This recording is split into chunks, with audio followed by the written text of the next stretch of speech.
Welcome back, everyone. Well, we'll do another one in our vast repertory of 3 Thomas Paine songs. This one was written by our friend Steve Tilston, a wonderful singer-songwriter in England, and it is on our CD, which I think might be the only CD that has a picture of Thomas Paine on it. So that just occurred to me. I hope it is. See the thing? A little more vocal, please, Nick. Just a touch. That's good. Thank you. Ready? This is called Here's to Tom Paine, and the first verse describes a statue. It's not a statue of Thomas Paine. You're on. I can hear you. Just went off. Just went off? Thank you. It is not a statue of Thomas Paine. It's a statue of George III and what pigeons do to such statues.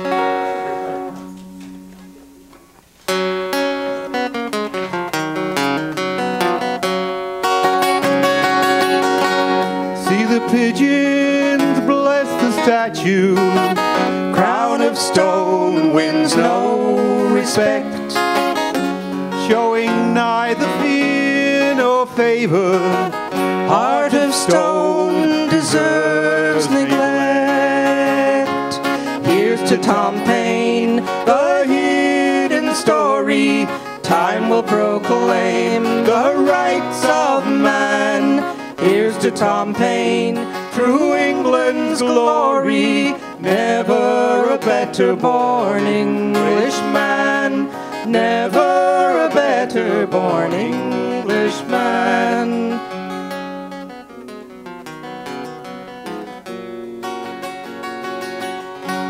New and old worlds colliding, patriots and lobsterbacks, waiting in the wings, deciding. Time conspires to blur the tracks. Here's to Tom Paine, the hidden story. Time will proclaim the rights of man. Here's to Tom Paine, true England's glory. Never a better born Englishman, never a better born Englishman.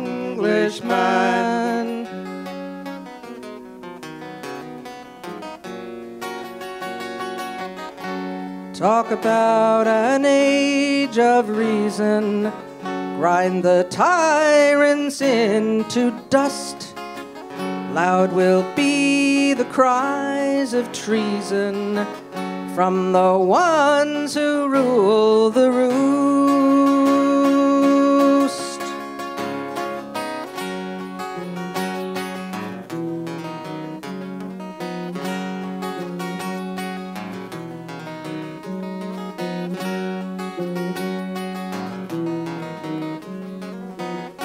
Never a better born Englishman, never a better born Englishman.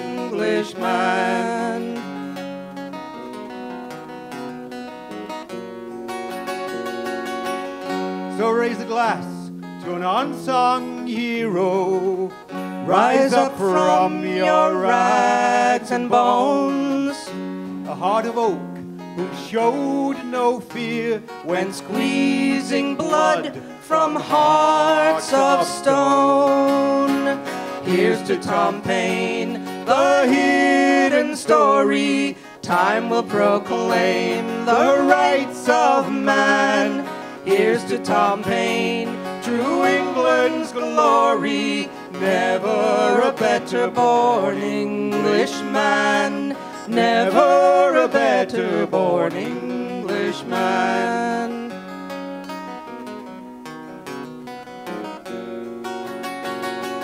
Here's to Tom Paine, the hidden story. Time will proclaim the rights of man.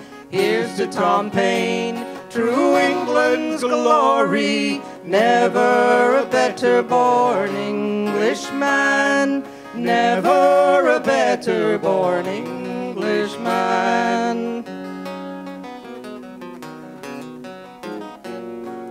Never a better born Englishman.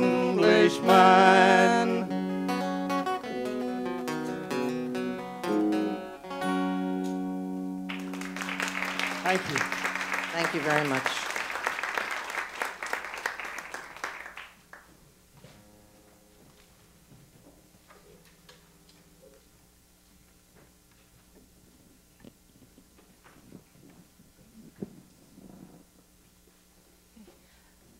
Some of you may know that most exactly 233 years ago, on December the 19th, 1776, Paine published the first American crisis paper. You know, the famous one where he wrote, "These are the times that try men's souls," and the one from which Obama quoted in his inaugural speech, "Let it be told to the future world that in the depth of winter, when nothing but hope and virtue could survive, that the city and the country, alarmed at one common danger, come forth to meet."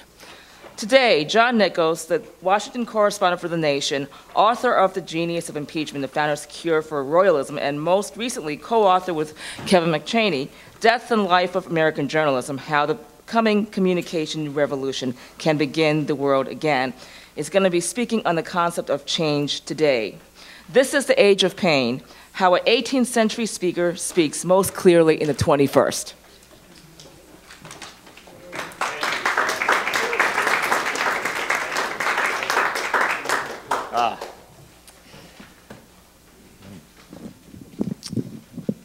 Get our technology right. All our pieces of paper. Greet you as Paine would, friends of liberty. Comrades in the struggle against tyranny, citizens of the world.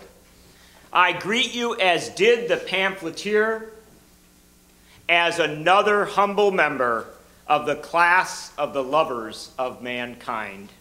I greet you as one who, like you, needs Paine because he so well anticipated this day.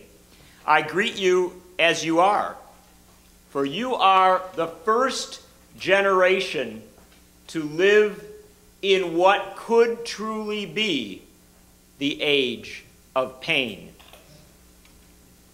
Now, what does that mean? Well, first off, it means that we have to, again, give a loud round of applause to the people who have kept Paine alive when others might forget, Barbara and Graham Dean, with their wonderful activism and work so long. To Francis Chu, who's been just an incredible activist and player, truly the public intellectual that we need. I would dedicate my remarks today to Tom Paine, but everybody else is saying nice things about him. And of course, Paine, being the great contrarian and dissenter, would try to find something different to talk about. And we are in New York City. I would also want to introduce you to a great New Yorker, the editor of the magazine that I work for, The Nation, Katrina Bannon, who has joined us today.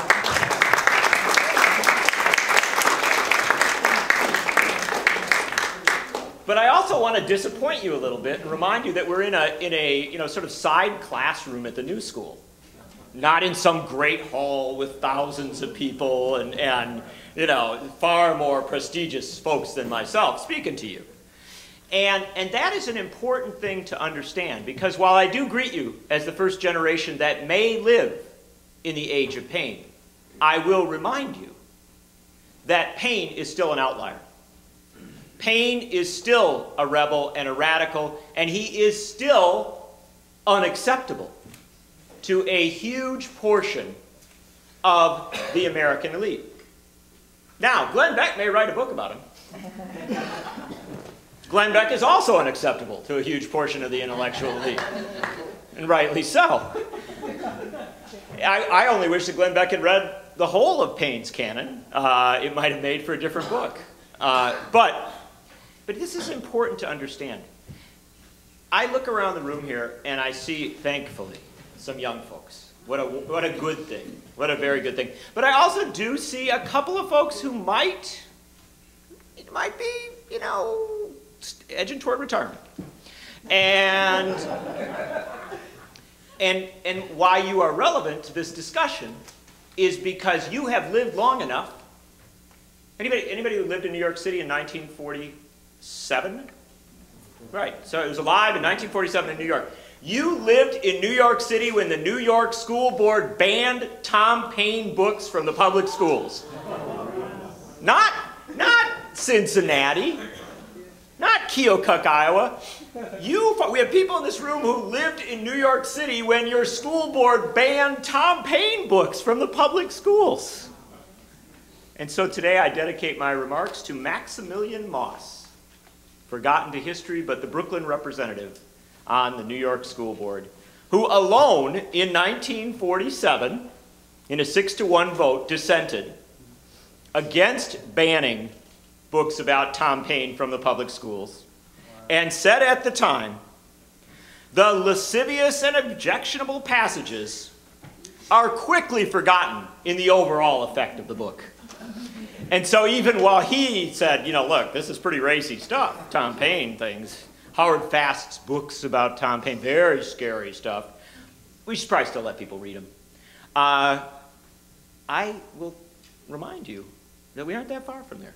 Tom Paine, when you start to talk about what Tom Paine really said and what he really meant, thankfully, he is still dangerous. And dangerous is good. My friend Tony Benn, who was the longest-serving member of the British Parliament, and a Paineite, passionate Paineite, Tony's 83 years old. Please come in. Come on in, guys. We got room for you. But you know what? This is the brutal thing. When you arrive late, you know what happens? You have to sit up front. Yes, yes. You got to come sit up front. It's not easy. It's not nice. But so Tony Benn, member of the British Parliament, is 84 almost, and he says, you know, the really brutal thing about it is people don't get scared by me anymore. I used to be the most radical, most dangerous person in Parliament. They would have, you know, headlines in the newspapers about, you know, Benn did this, Benn did that. Now they say senior statesman. So dangerous is good. And the fact that Paine is dangerous not for his actions but his ideas, that's even better. So let's talk about Paine a little bit today. And I'll ruminate a bit, and then we'll take some questions, have some conversation, and then get you on to the next wise speaker. But I am very, very honored to be a part of this symposium. I think this is the most important possible discussion that anybody could be having, not just today, but this year. Because at the end of the day, Paine is still so relevant, still anticipatory of the future, that when we gather to talk about him, I love your bright face on this one, he is so anticipatory of the future that we come together to talk about beginning the world again. And that is what we should talk about. So, I went down to the inaugural in Washington. Wow, that was something. 3 million people showed up. 3 million people. 2,999,999 came to cheer for the swearing in of Barack Obama. I came to make sure Cheney was really leaving. And it was, and he barely did. You know, they had to put him in the wheelchair. You know, do you know if you go in the Capitol, it's very, very interesting. Where the wheelchair, where they rolled him down to roll him out, there are claw marks along the wall. He really didn't want to give up power. And I just want to tell you that as we look toward that 2012 election, you know, a lot of people talk Sarah Palin, not me. I am for Cheney as the Republican nominee. I think no one speaks for the party more clearly and more appropriately than me. So I go to the inaugural, and you know, inaugurals are ceremony, not a lot more, but you gotta, in the ceremony, you gotta find some reference point, something to touch. You want to touch the speech, right? So what did the guy say? What will the guy say? We all anticipate. And there are rituals to the inaugural address. And the number one ritual, it's an interesting one, is that you have to quote a founder. It's absolutely true, right? You must quote a founder. Everybody does. They always do. And you have to find a founder who's appropriate to your moment. It is, you know, Washington, Jefferson, Madison. Nobody's ever quoted a woman founder yet, but maybe someday. And so you've got to find somebody in the canon that's acceptable. So the great question was, who will Obama quote? Our first African-American president. Who will he quote? Well, you know, it gets a little complicated, right? Because, of course, Washington and Jefferson and Madison and Monroe and so many of these other remarkable figures were, you know, amazing thinkers, men of the Enlightenment, but not quite so enlightened that they didn't own slaves. Inconvenient. And then we have some of the others. We have John Adams, right? And you know, well, John Adams, he must be okay, except that he was a schmuck. I mean, he was a horrible, horrible man. And with all due respect to McCullough, you know, that is just fantasy. I mean, if you read McCullough's book, you know, the Adams book, which is a lovely read, he's such a good writer, but there's like one page devoted to the Alien and Sedition Acts. I mean, yeah, it's shredding the Constitution, you know, give it a footnote, but the fact of the matter is, if you are a constitutional scholar, you don't really want to devote a lot of time to John Adams. So then you get into, where do you go? Who do you pick for your founder? Well, I will remove the mystery here. Of course, the current President of the United States, as best we know, the first president in an inaugural address ever to reference Tom Paine. Although it's often confused, many people think Ronald Reagan did, because Reagan loved Paine, quoted him all the time, but he did it in his speech to the Republican National Convention, not in his inaugural, thank God. And so he did quote Paine, and he quoted Paine from The Crisis, which was quite appropriate. And I think I know a lot of people are very disappointed in Obama, and I understand he has not been a perfect president, but it was an appropriate reference point because it wasn't like he was handed an easy presidency. I mean, the Crisis was a very good reference. We're in two like unsustainable, insane wars, both of which should be ended. We are in the midst of an economic crisis that is real and, you know, far worse, I think, than our ridiculous lapdog media has begun to detail. We've still got quite a few constitutional problems in the country, and there's, you know, some other things like, 40, 50 million of us don't have health care. So, of course, he quotes that wonderful line from The Crisis about, we're in this kind of tough wintry period. It's a little bit cold, and we probably ought to stick it out and be as strong as we can. A nice thing. He introduced it, Obama, by saying, as Washington ordered red to the troops at Valley Forge. Now, I know if we had a media in this country that covered politics or that had any minimal familiarity with history, that would not have been that confusing a reference point. But of course, the next morning, the Washington Post, in its big full-page detailing of the speech, which had, they did it, with little reference points and footnotes so you could know where things were from, right? Got to the quote and said that Obama quoted George Washington. So in 2009, Thomas Paine was written once more out of history and lost it. And CNN also said Obama quoted Washington. No, Obama wasn't quoting Washington. He was quoting Paine. And in fact, in preparation for his inauguration, Obama gave a series of speeches coming down the East Coast. They all like to get on a train now. Just wish that they would give every American a train, right? Get mass transit. But they all like to ride the train down the East Coast to Washington and give speeches in front of the cheering crowds in Philadelphia and Baltimore, very historic.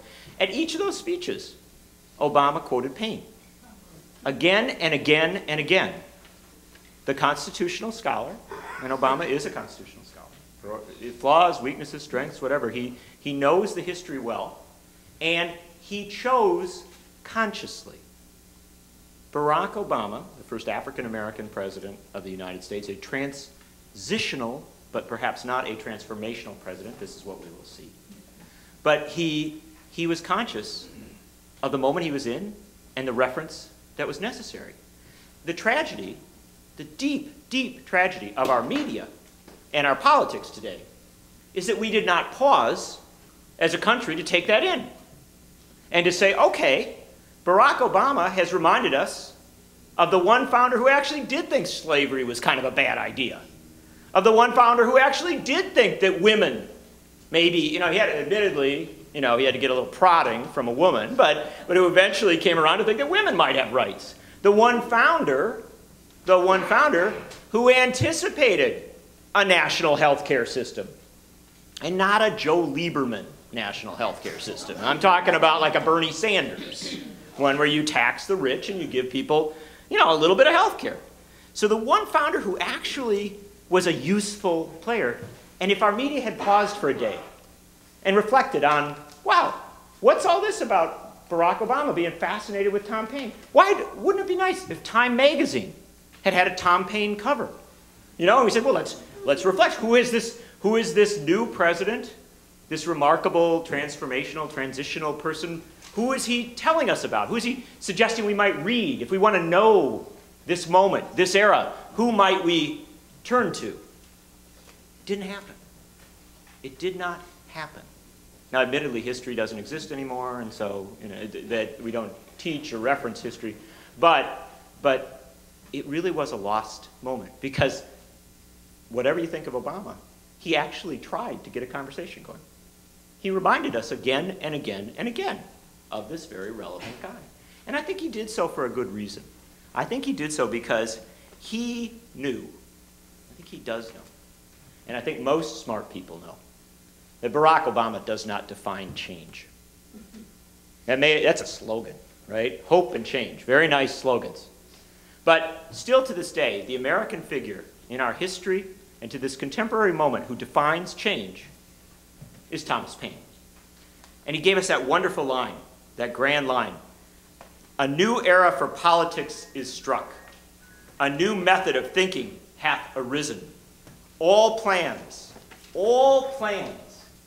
all proposals are like last year's almanacs, which, though proper then, are superseded and useless now.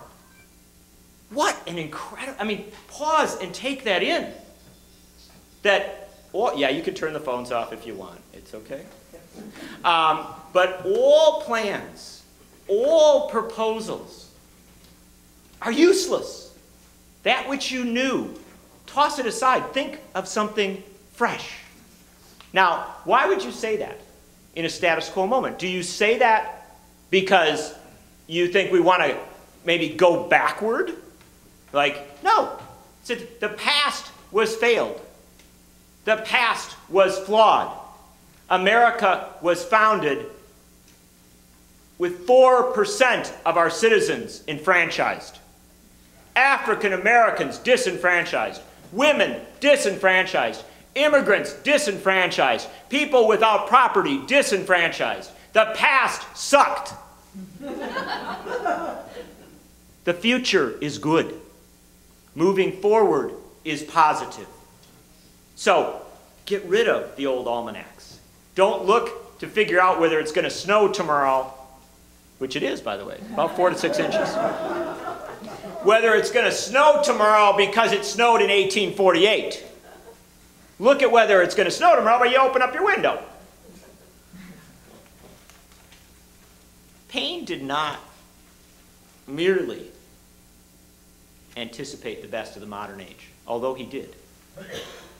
He did. Now, you understand, you got to think about Paine for a second and take him in, because it's important. The guy was an immigrant, a relatively new immigrant. To understand this, Paine arrived in Philadelphia about a year before the Revolution. Literally, he arrived in November, got off the boat, and he was sick as could be. They took him off, like, literally on a stretcher. By January, he was writing front-page articles in the leading magazine in the country, and his January article in that magazine was a wondrous rumination on a British general lost in the woods. Because you couldn't really write, you had to be a little cautious. He had a rumination on a British general lost in the woods, having this sort of dialogue with himself about the nature of humankind, the rights of man.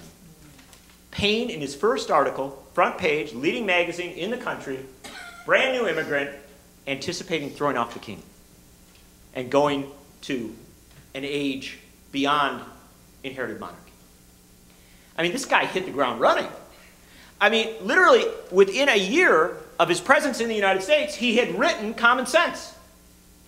This amazing. And that's important, because anybody who ever tells you they don't want an immigrant, right? Give me an immigrant.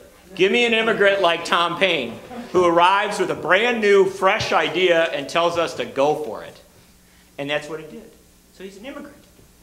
He was a doubter of slavery when slavery was viewed as the natural economic order.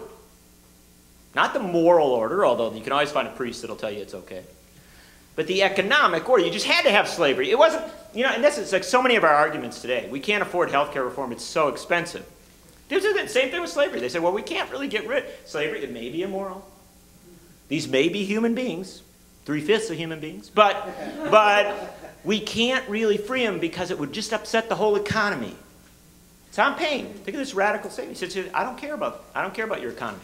If your economy is based on human bondage, it's an immoral economy. Can't do it.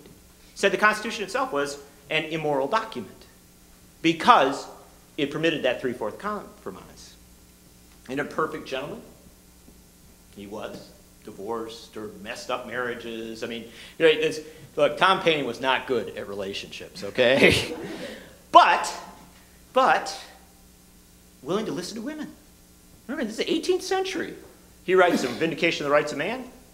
The woman comes back with Vindication of the Rights of Women, and Paine goes, gosh, you got a point there. Hadn't thought of it that way, but I'll take that in.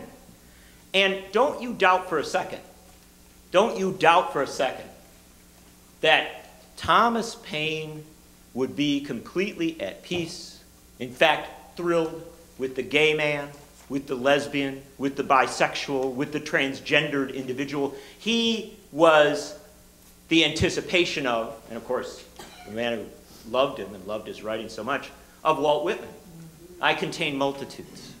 Welcome all of you. We can't throw human beings aside. This radical conception, again and again, bringing it to us. And let's be absolutely clear that he was a policy advocate, too. Tom Paine advocated for policies. And we have a previous speaker to reference this. He talked about, and our previous speaker was slightly uncomfortable with the term redistribution. I'm not. He talked about redistributing the wealth so that poor people could get health care and food. This is not a bad concept. And finally, he anticipated the future, both in a policy sense and in a political sense. Who among our founders, I ask you, who among our founders could have possibly anticipated the election as President of the United States of a son of Kansas and Kenya?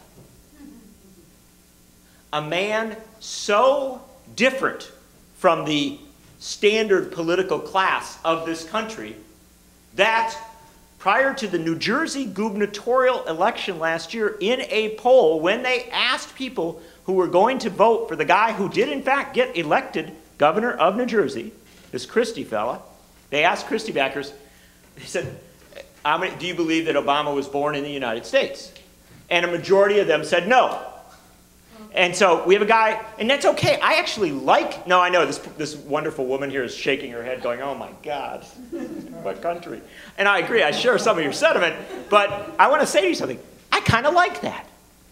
I like that we have a president who is so different from what we have known that people are actually, they can imagine that he isn't from here. And you know, that's okay. Because remember, Tom Paine could never have been president of the United States. They would never have allowed Tom Paine to become president of the United States because he wasn't born in the United States. And so, which is a horrible law, and even if it lets Schwarzenegger in, I'm for changing it. In fact, Schwarzenegger's looking pretty good compared to a lot of Republicans. But you understand this. I like that our president is foreign enough that people will look at him and imagine these wild fantasies. I don't like the wild fantasies. I think it's inappropriate and crude and silly. But we've had, you could, there's no way, with all due respect, there's simply no way that you're going to look at George Bush and imagine he was born anywhere but in the United States. And I mean, it's nothing foreign about George Bush. And with all due respect, I'd like a little foreign. I don't mind bringing in some of that which is different. And Paine imagined this in a healthy, good way. He imagined this as a broader country. And there's another thing about Obama that Paine imagined. This is an important underutilized thing. Many people say that Paine is anti-religion. He wasn't. Paine was pro-religion. It's just he wasn't pro-one religion. He was pro-many religions. And so I think he would have rather enjoyed Obama, right? The Obama family, which takes in Christianity, Buddhism, his sister Buddhist, Islam, his father Islam, you know, all this different religious diversity within one family. I think Paine would have loved that and would have said, now this is actually something very healthy. Obama himself, the first president of the United States, first president to, in his remarks, reference non-believers. Not once, but twice, repeatedly, to reference non-believers. And to say that is an acceptable spiritual tradition. And this is Paine 200 years ago. Imagined that America might have such a president. Now, Obama, who has connected us to Paine, and I give him great credit for that, is, like Washington and Jefferson and Lincoln, disappointing. He has been a disappointing president.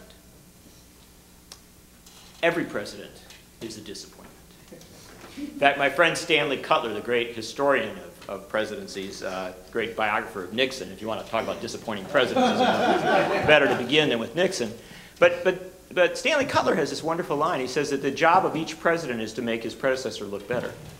And in a sense, we have had, I don't think anybody's going to make George Bush look all that good, but there is this reality that presidents never live up to what we would want them to be. And this is a disappointment that Paine imagined. Probably better than any of the founders. And the founders did not like presidents. The founders were much healthier in their attitude toward the presidency than we are. They had just come through a king. They didn't want an imperial presidency. But Paine saw the folly in the divine right of kings, of course. But he also saw the folly in the divine right of presidents. This notion that a presidency might be ordained, that a presidency might be majestic. He warned against that again and again and again. In fact, it was the root of many of his disagreements with the political figures of his age, because they believed that democracy imparted upon them a nobility, that they had been chosen by the people, so then they became as majestic in their own way, or more majestic than a king. Paine said no, no, no. And the only guy he really got along with, Jefferson, agreed with him. Jefferson, the wonderful story, and when Jefferson arrived in Washington for his inaugural, 1801, he had ridden on his horse alone. When he arrived at his inaugural, he checked into a boarding house, walked, and they said, you know, well, Mr. Jefferson, tomorrow morning you're going to be made the President of the United States. Won't you sit closest to the fire? Because in a boarding house, the place closest to the fire was the preferable spot. And he said, no, no, no, no, no. I am just an ordinary citizen today. I will sit, you know, the farthest from the fire. I'm the last to arrive. Next morning, Jefferson walked alone through the streets of Washington, sworn in as president, gave his address, walked home to the boarding house. And the woman of the house said, well, tonight, surely you will, as the President of the United States, sit next to the fire. And Jefferson said, no, no, no, I should sit further now. Because when I arrived yesterday, I was a citizen. Today, I am a mere servant of the citizens. A mere extension. Now, this is the Paine vision of the presidency. That when you become president, you become less than the rest of the citizenry, not more. Not more regal, not more proper, not more wise. And he anticipated this very well. He anticipated the imperial presidency. He wrote about the danger of it quite often. And this is why Paine matters. It's why he matters now so very much. Because he asked us not to follow men, but to follow ideas. Not to embrace the transformative individual, but to embrace the transformative idea. And yes, he said that we should follow these ideas to very dangerous places. You know, this was not a guy who was looking for compromise. And I would tell you, if Tom Paine was watching MSNBC or CNN, I don't think he'd watch Fox. Unless he was looking for a little levity that evening, to perhaps hear himself quoted by Glenn Beck. But if Tom Paine was watching, I think he'd be horrified. Horrified by the discussion about healthcare reform that we're having today, which is all compromise upon compromise upon compromise, all the degeneration of majority rule. You know, you win an election, you have a clear majority in the House, the Senate, you own the White House, and yet you cannot do anything because, oh, I'm sorry, forgot to tell you, you need a super majority in the Senate to do this because you've got to get Joe Lieberman on your side to do anything. And you're like, well, what's with Lieberman? You know, and they're saying, well, you know, it's just that we want to make it really hard on you to actually reform. And to make elections matter, no, we don't want that. And Paine told us not to compromise. He told us to go to the mat for very difficult things. That wonderful line, what we obtain too cheap, we esteem too lightly. It is dearness only that gives everything its value. And he wasn't talking about a Christmas present. He was talking about something that's hard to achieve, like liberty, like freedom, like real progress. So we must imagine that ultimately the ideas are our savior, especially in a moment like this. If you are disappointed with Obama, if you don't think he is quite the president you'd like him to be, that's fine. Paine would tell you, get over it.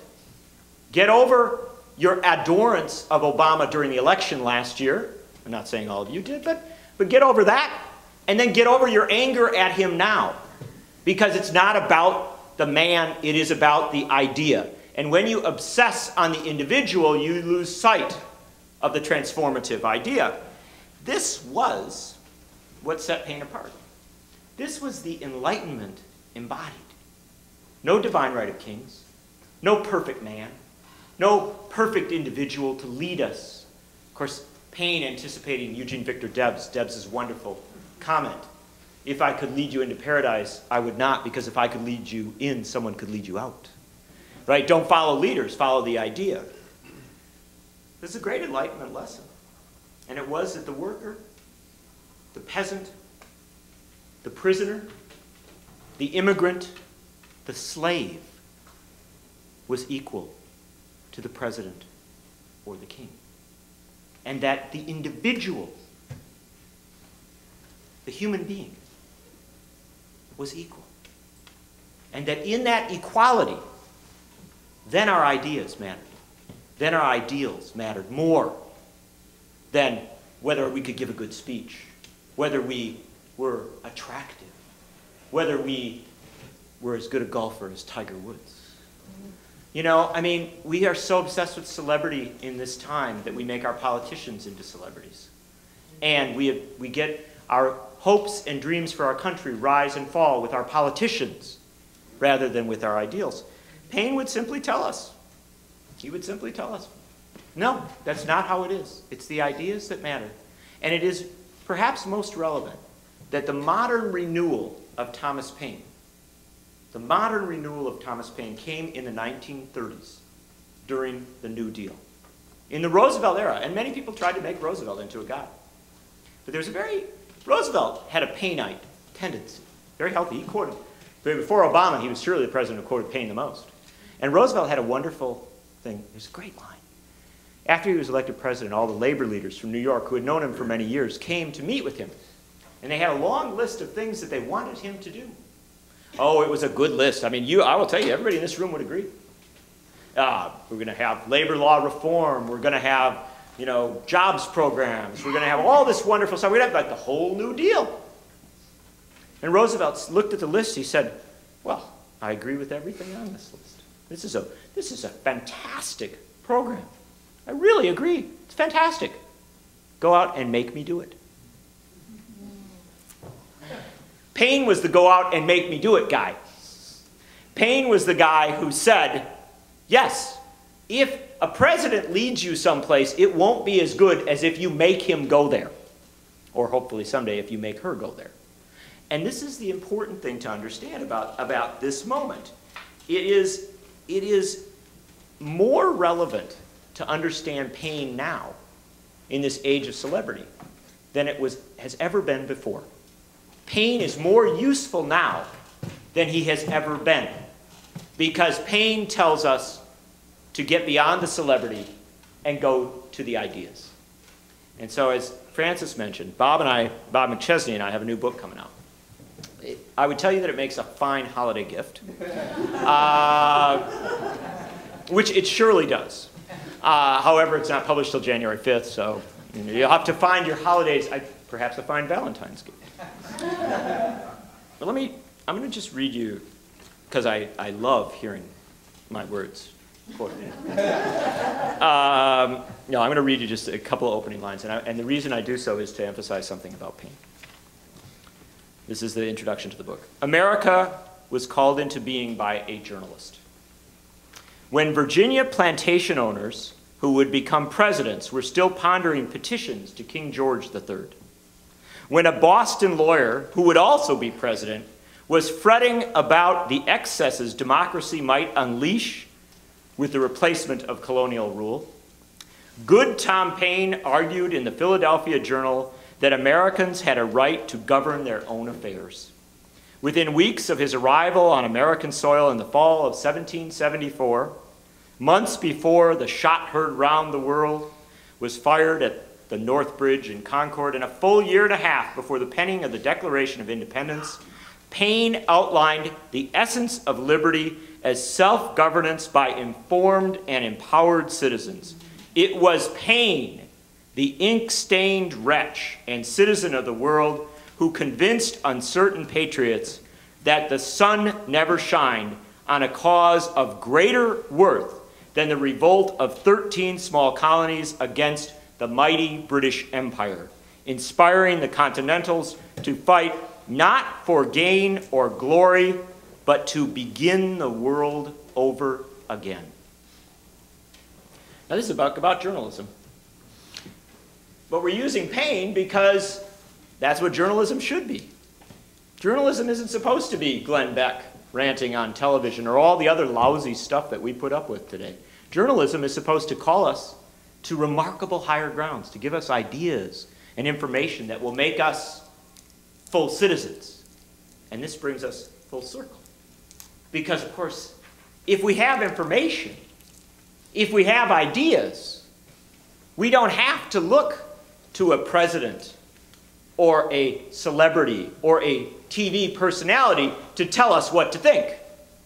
If we have information and a range of ideas, we can think for ourselves. And if we think for ourselves, if we are our own governors, then and only then can we begin the world again. It does not work to follow. It does not work for citizens to follow. It works for citizens to lead. And this is the point we come back to again and again. When we talk about the reforms of this moment, yes, I want national health care reform. I want a single payer plan. I want the whole package there. Yes, I want our troops home from Iraq, and I want them home from Afghanistan, and I want them home now. Yes, I want all sorts of other wonderful and good policy changes. But what I want most of all is a democracy. I want a country where the people are informed, empowered, and where they rule, not elites that manipulate and manage and manufacture consent. And I think that's Tom Paine. Tom Paine believed in each and every one of you. He believed in you. I guarantee you, he believed in some of you more than you believe in yourselves. And he believed that you alone, the people in this room right here, right now, you and you and you, would make America. Not a Barack Obama, although he anticipated him. Not a Mitch McConnell or a Harry Reid. Not a Glenn Beck. Not some wonderful, brilliant academic. He believed that each and every one of you as human beings and as citizens, and if you're an immigrant, maybe not even a full citizen, you would make this country great. And so I close as I did this summer at that wonderful event that we had to mark the 200th anniversary of his passing. We didn't have a lot of people, but we had more than he had when he died. And we've got more today. I see finally the growth of the Paine movement. Finally the numbers are expanding. 6 at the funeral, 200 years later, probably 20, and now I'm looking at, what, I don't know, 50? And in no time, we shall rule the world.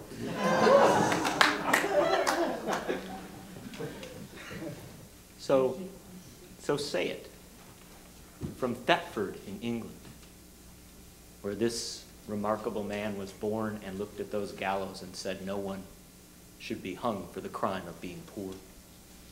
From Lewes, where the White Hart Club gatherings brought together folks who imagined ideas that had not been imagined before. From London, where the Correspondence Society played with and stretched out these ideas. And then finally from Philadelphia, that hotbed of talk of liberty. From Valley Forge, where they did read Tom Paine. From Paris, where they actually let him write a constitution and then put him in jail. Then let him out to read the Constitution. From New Rochelle, where he sat on that farm writing letters to Jefferson and others saying, look, you should be better. You should be better. You owe this American experiment more. To New York City, where he walked on winter streets, on cold nights, to taverns, and hung out with his friends, and finally died in 200 years ago this year. Say it from Thetford, from Lewes, from London, from Philadelphia, from Valley Forge, from Paris, from New Rochelle, from New York. Say it for Tibet and Tiananmen. Say it for Burma and Darfur. Say it for Gaza and Israel. Say it for Afghanistan and Iraq. Say it for Africa. Say it for America.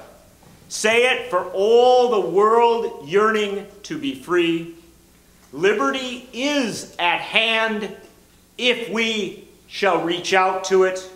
This is the age of Paine. And yes, it is true. We have it in our power to begin the world again. Thank you.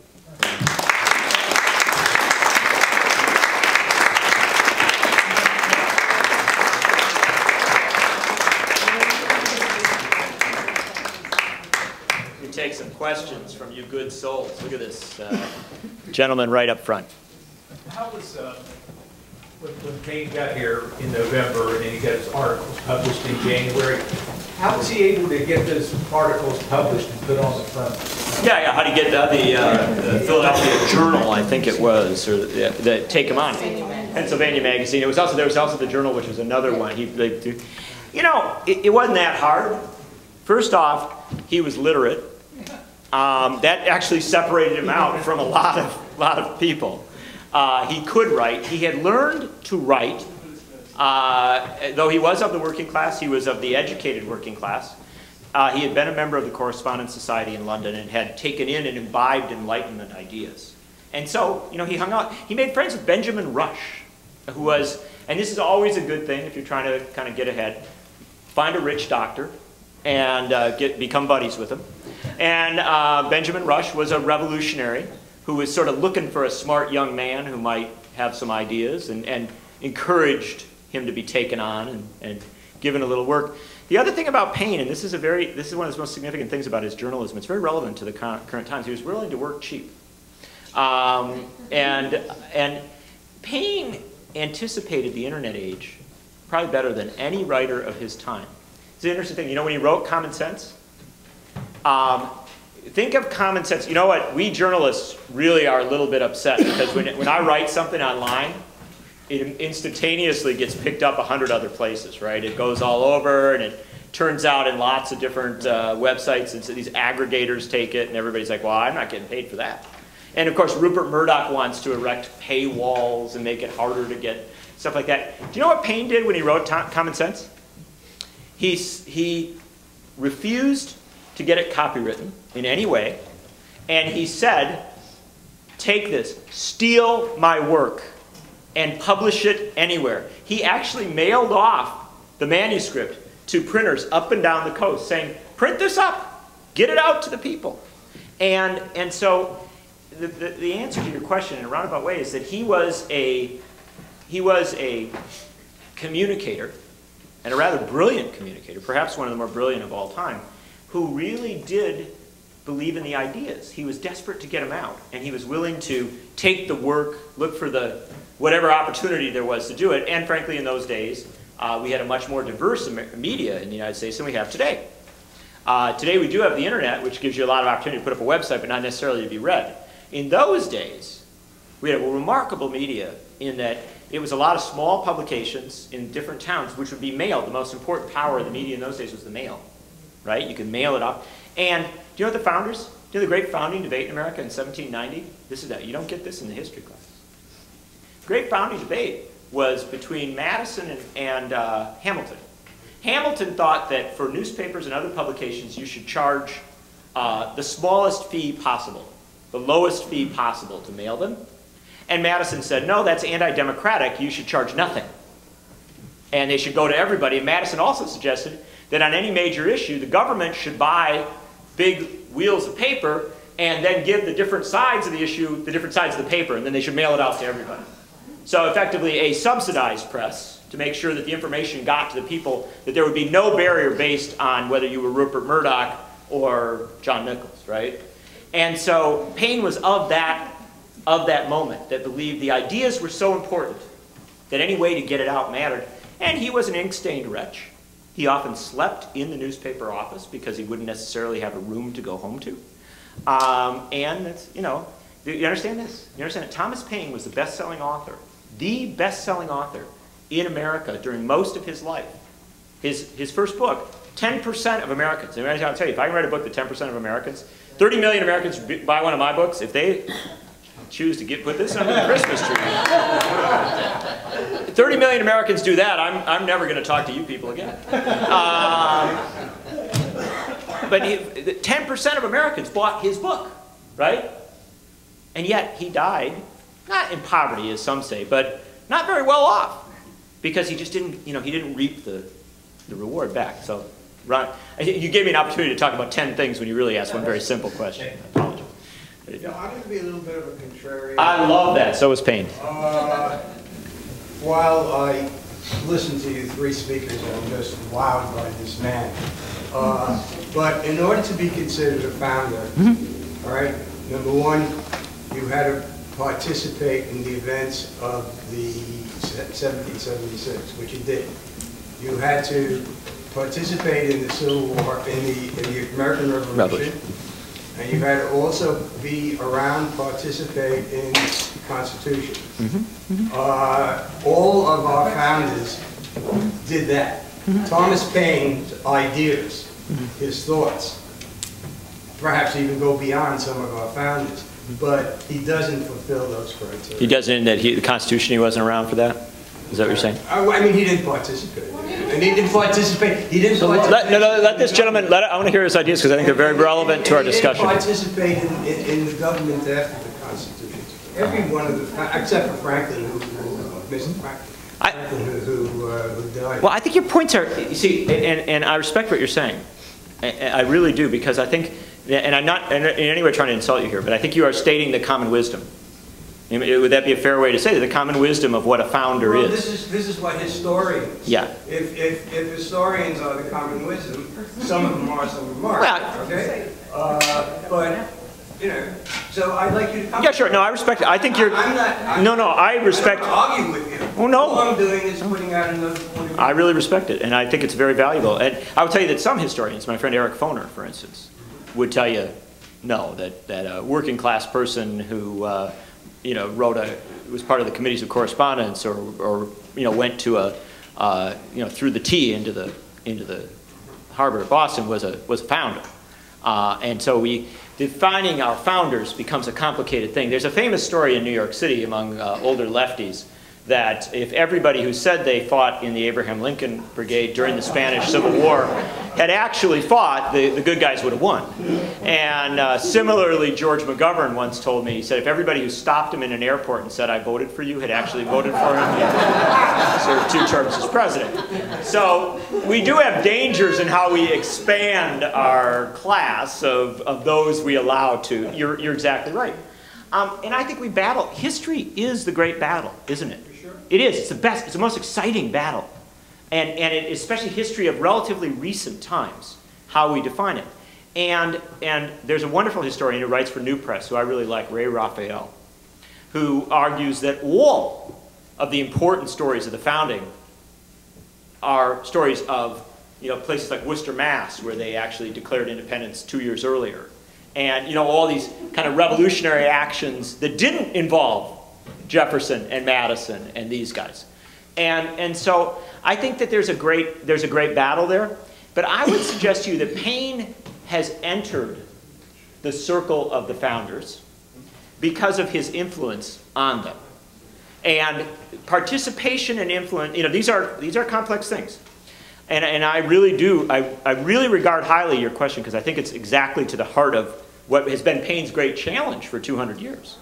But is it not as valuable to inspire the revolution as it is to fight it? I don't know.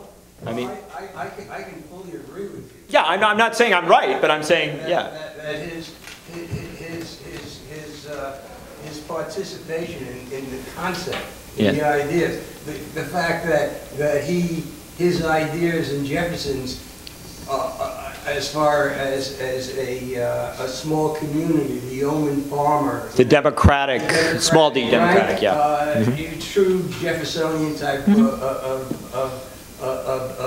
democracy is so very important. Those ideas were picked up to a certain extent in the Constitution, especially in the Declaration of Independence. But on the other hand, I feel that his neglect has as much to do with his absence from these other events as it does from his anti-clericalism. No, I think it's a part, and so your idea is very, very useful to you. Thank God you're here.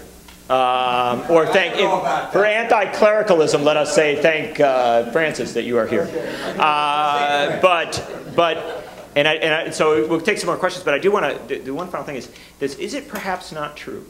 Might we not suggest that the real measure of whether you were a founder was whether the other founders talked about you? Were you part of the group of folks that they talked about? And by that measure, Paine was very much a part of that circle. And you're actually forcing me to think harder than I ever thought I would think today. But Washington had to deal with Paine, right? Letters and bad communications. Adams, of course, talked about the horrors of the age of Paine. Jefferson kind of brought Paine back into the circle, but at arm's length, there were struggles and challenges. And so he was a part of the circle, maybe the black sheep. And isn't this the wonderful thing of the American historical journey, right? That as we expand and look at it more, we find the black sheep may have been more right than the white sheep.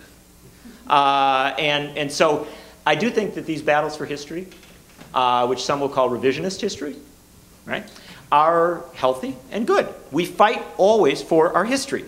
And in my opinion, the elites have won too many of the battles. When I wrote the book Genius of Impeachment, it was a reclamation of impeachment as a historical tradition that needed to be a part of our current discourse. And I went back to the founders. I went to the founding convention, and I looked at Madison's notes.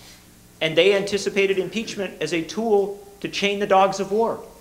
They said, if a president leads you into an illegal or immoral undeclared war, you should impeach him. And I thought, well, this is very useful for the current moment. I think we will grab a little bit of this history. So let me, but thank you for that. Let me take this gentleman here. Quick questions. We don't have a lot of time. I'm only going to be quick. Every historian has a bias. You have to read numerous historians in order to try to get an image. Frances Fitzgerald, about 20 or 30 years ago, wrote what I think was a bestseller, where she analyzed how the history books were written that students studied. Yeah. And she described the different perspectival views. And so, people can come into prominence and fade away from prominence. Yeah, in fact, that's such a good point, because, and you know what? I'm going to argue, again, as I did at the start of my speech, Paine hasn't made it yet. It hasn't happened. When Obama quoted Paine 4 times on the way to Washington and then in his inaugural address, Paine should have gone on the cover of Time magazine. And we should have had one of those reflective moments as a country. And if we did, we would be somewhat different. We would be affected by it. And it didn't happen. So I think we're still waiting, if you will, for the age of Paine. But I actually think you folks are going to live in it. So I'm saying, we'll take this lovely woman up front. I just wondered if, why do you think Obama didn't actually? Didn't he just mention Paine's name, hey? Whoa, there we go. Now that's good. That's a good question there. Why didn't the Republicans allow Bernie Sanders' amendment on single payer to be debated? Of all the amendments to block, right? Are there those moments? Are there those people that we still are a little cautious about for whatever reason? Is Paine, because that's really your question, isn't it? Your real question is Paine too dangerous to mention? Well, I sure like to think so. But I don't necessarily know that. I do think it was an omission, and an interesting one, because Obama definitely knew who he was quoting. In some of his remarks where he's quoted Paine, and he quotes Paine a lot, in some of those remarks he has mentioned Paine by name, so I don't think he completely excludes him from it.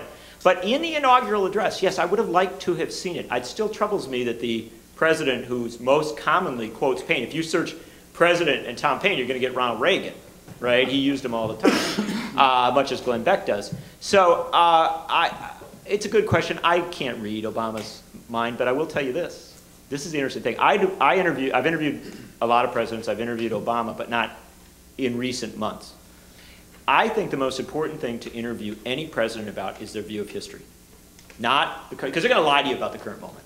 Even good presidents are going to tell you what they're going to do, the spin, they're going to do whatever. That's just the nature of the game. Not even a lie, it's an advantageous comment. So I think that the conversation about history is what matters most. And I have my request in to sit down with Mr. Obama and to talk to him. And if I get it, we're going to talk about history. And we're going to talk about Paine. And I don't say that to make the Paine colloquium happy. I'm serious. I think this is how we're going to find out things about the man that we don't yet know. And we're going to find out more. And I don't know how much we'll find out, but I'm hoping the question provokes an answer.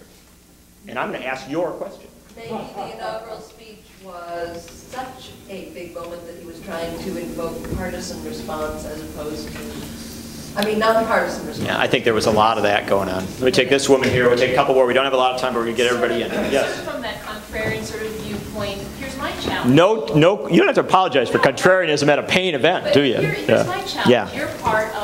You're a journalist, I am. So you're part of the media.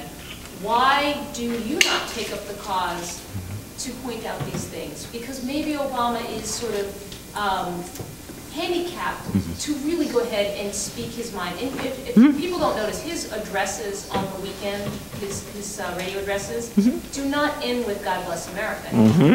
They end with thank you, which it's very subtle. I agree. But many people, I'm sure, that still want to hear God bless America notice it much more.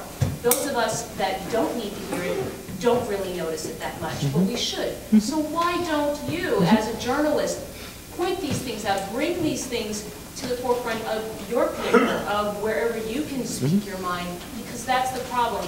The media is all focusing on one-sided story. You know what?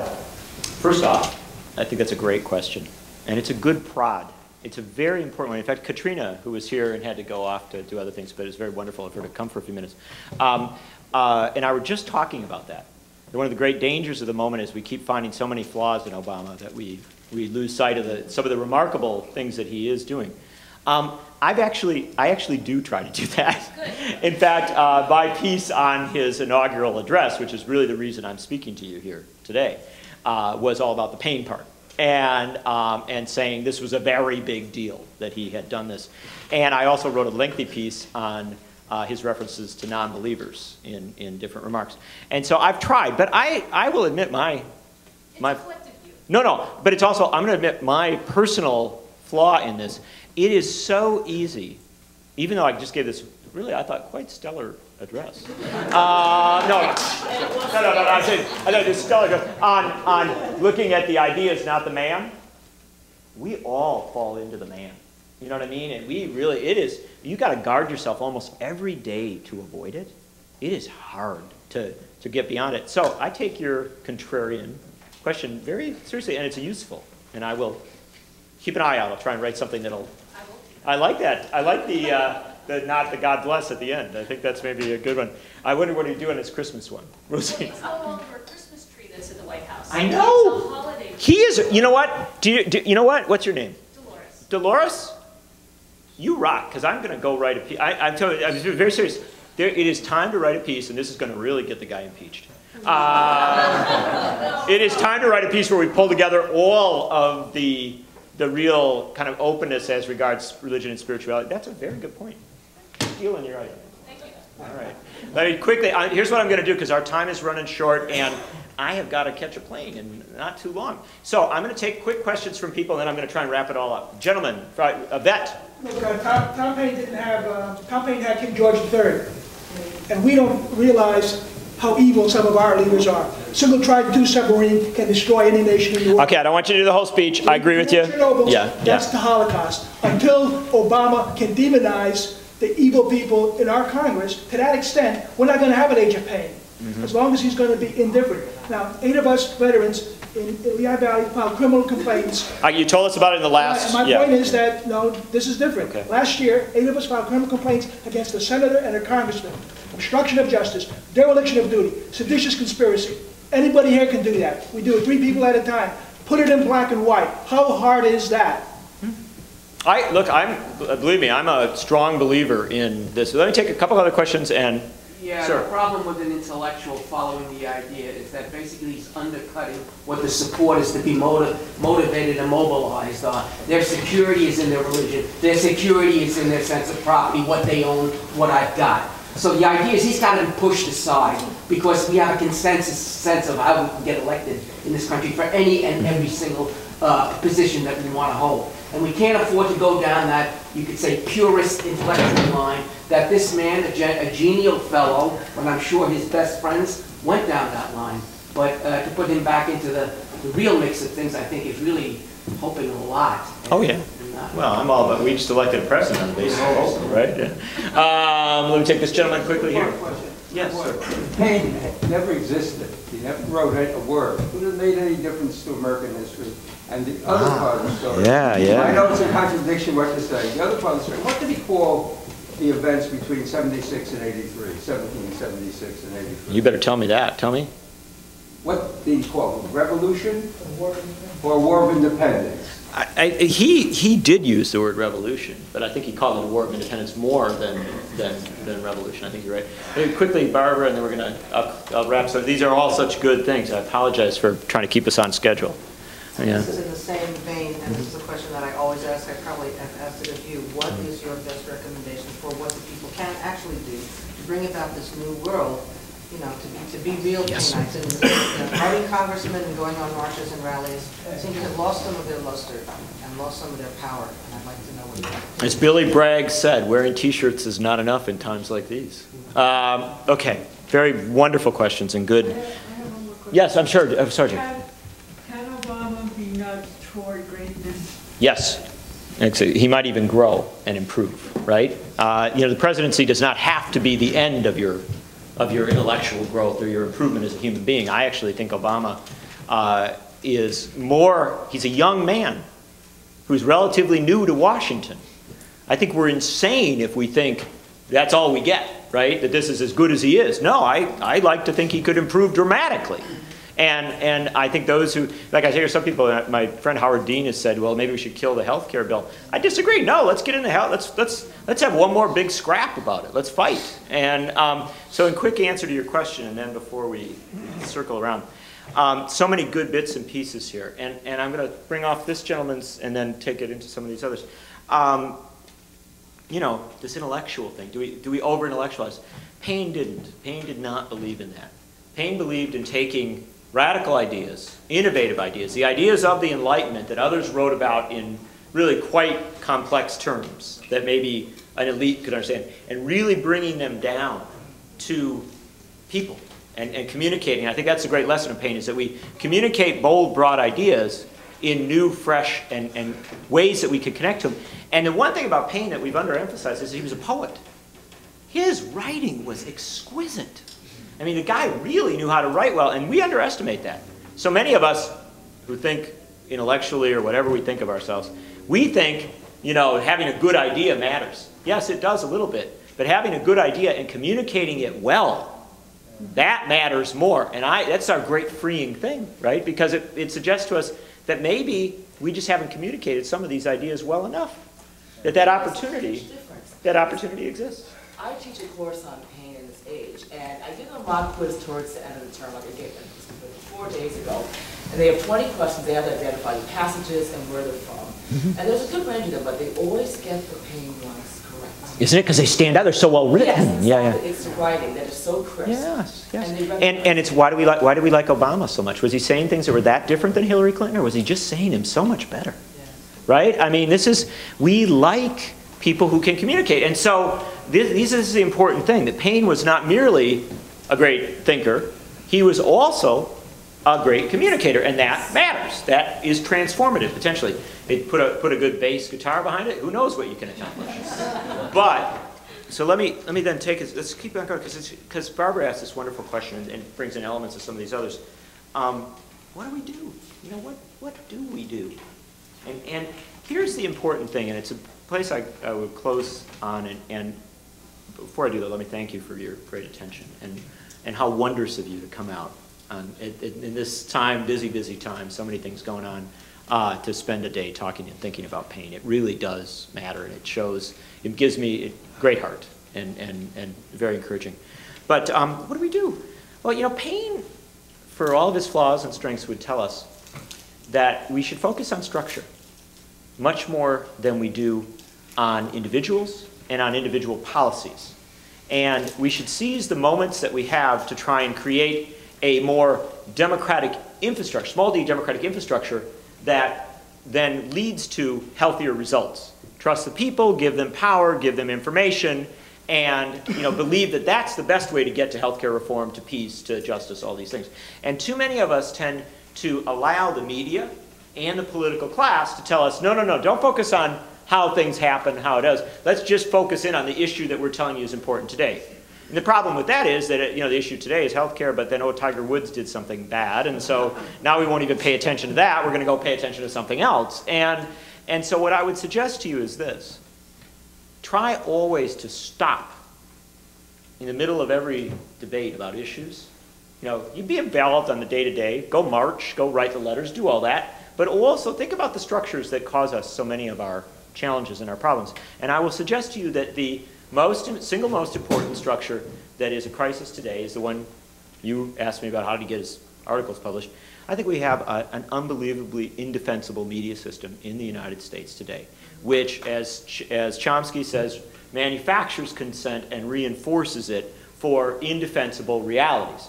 And I think that whether you like Obama or don't, I believe that one of his biggest challenges is that he exists in a very narrow media moment where you can actually call Jacob Javits, the former senator from New York, would absolutely be a socialist by the definition of Glenn Beck or Limbaugh or any of these people. They have defined moderate republicanism as socialism.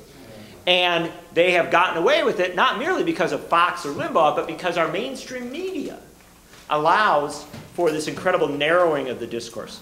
So the one structure I would suggest to you, the one place, if you want to be a Paineite in the 21st century, get very, very serious about changing our media system. And be very, very happy that whole elements of it are collapsing. The old order is having a very, very hard time surviving.